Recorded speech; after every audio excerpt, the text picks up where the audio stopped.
बिस्मिल्लाहिर्रहमानिर्रहीम। I am Amirul Hasan advocate and you are watching the Legal Thought academy.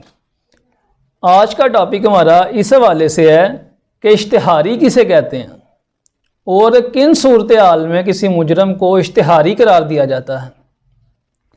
अच्छा, इसको code of criminal procedure 1898 का section 87 deal करता है, जिसके मुताबिक कोर्ट जब किसी मुलज़म के लिए गिरफ्तारी के वारंट इशू करती है और वो मुलज़म फिर भागता फिरता है, अपनी गिरफ्तारी होने से अपने आप को बचाता रहता है, वारंट पर अमल दरामद नहीं होने देता गिरफ्तारी के, तो फिर कोर्ट ऐसे मुलज़म के लिए, ऐसे मुजरम के लिए एक प्रोक्लेमेशन इशू करती है। प्रोक्लेमेशन को उर्दू में इश्तिहार कहते हैं।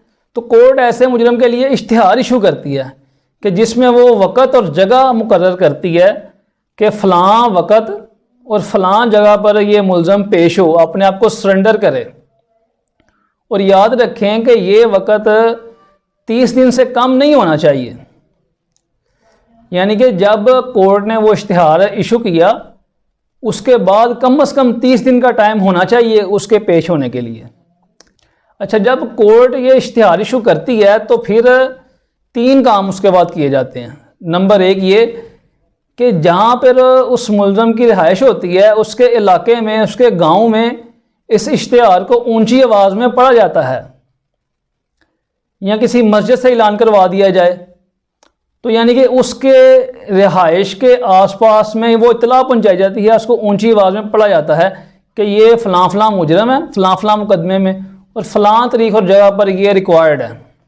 नंबर 2, जो मुजरम की जो रिहाइश होती है, जो घर होता है, उसके किसी वाज़ेह हिस्से पर उस इश्तिहार को चस्पा भी किया जाता है, अफिक्स भी किया जाता है। यानी कि मुलज़म के घर के दरवाजे पर वो इश्तिहार लगा दिया जाता है।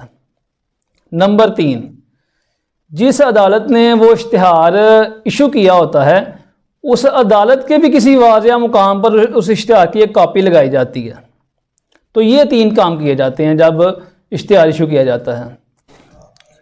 अब प्रोक्लेमेशन इशू हो गया, इश्तिहार इशू हो गया, और जो वक़्त अदालत ने मुकर्रर किया था उस मुलज़म के अपीयर होने के लिए, जिसका मैं अभी जिक्र कर चुका हूँ कि वो 30 दिन से कम का नहीं होना चाहिए, उस वक़्त पे वो बंदा, वो मुलज़म अदालत में पेश नहीं हुआ, तो अदालत फिर वो वक़्त गुजरने के बाद उस बंदे को इश्तिहारी करार दे देती है, प्रोक्लेम्ड ऑफेंडर करार दे देती है। तो जिस बंदे को अदालत ये सारी कार्रवाई के बाद इश्तिहारी करार दे दे या प्रोक्लेम्ड ऑफेंडर करार दे दे, तो ऐसे शख्स को इश्तिहारी कहते हैं या प्रोक्लेम्ड ऑफेंडर कहते हैं। उम्मीद है कि अब आपको इश्तिहारी के मुतल्लक पता चल चुका होगा कि इश्तिहारी या प्रोक्लेम्ड ऑफेंडर किसे कहते हैं। Thank you very much. अल्लाह हाफिज़।